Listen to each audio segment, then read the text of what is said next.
Right, I guess. My uncle believes we're imposters here to rob him. And means to string us up himself.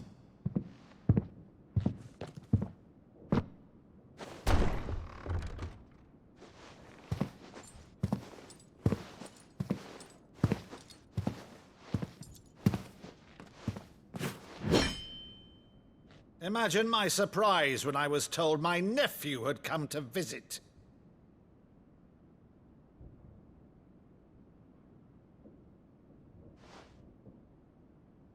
Clive Rosfield died long ago.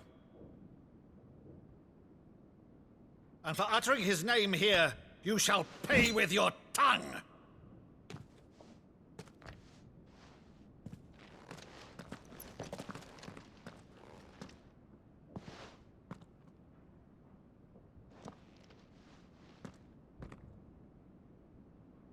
You would mock me as well?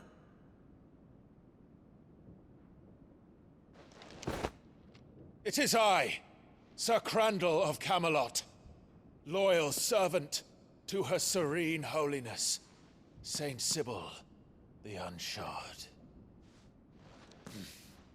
Meadow, thou vile sorcerer, for thy crimes against church and crown, I shall have thy head.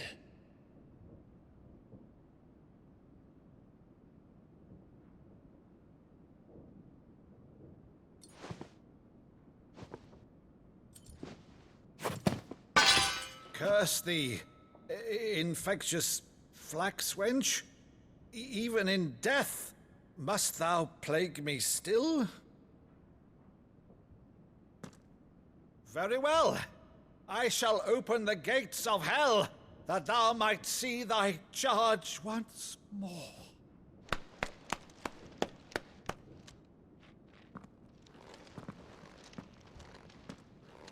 Bravo, Uncle. You're still the finest Meadow in the twins. Oh, Clive, my dear boy, it's really you.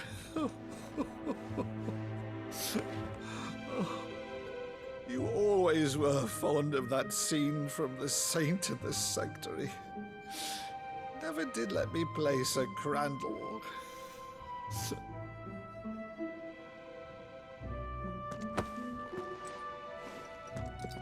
I have a favor to ask, Uncle Byron.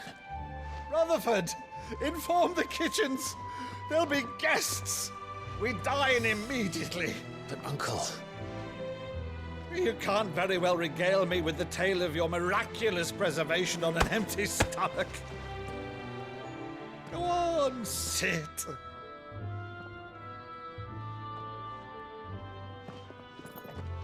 See that you use the good plates, Rutherford.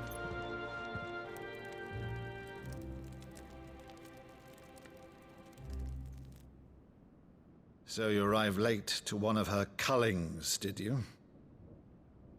Since becoming Vicereine, Annabella has been a constant thorn in Rosaria's side, but these atrocities are a new low. Something has changed. Quite what, I don't know, but the woman we knew is gone, and a monster sits in her place. A monster? For better or worse, I've been charged with governing this town, and thus must maintain the illusion of obedience. That's all I can do to aid Wade and his merry band of revolutionaries. So he's told us. You have risked much for Rosaria. Our nation will be forever in your debt.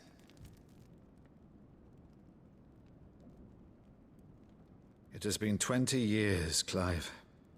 The nation your father and your forefathers fought to defend is no more. Perhaps it would be otherwise had I the courage of my brother.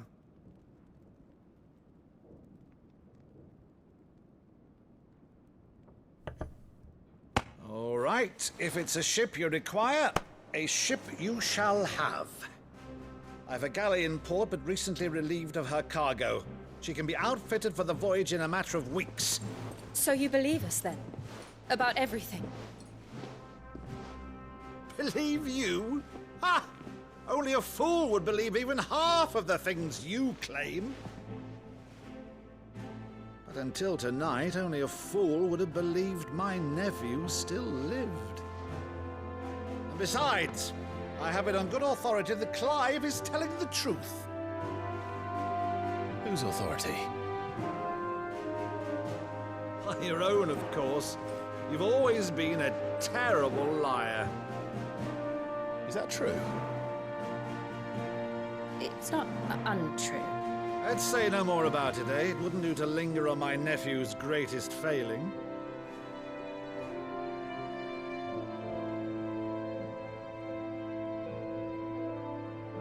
The one thing I cannot believe, though, is all this about you being Sid. You were always such a good boy, but now you're quite the outlaw. Which, if I'm not mistaken, would make me an outlaw's uncle.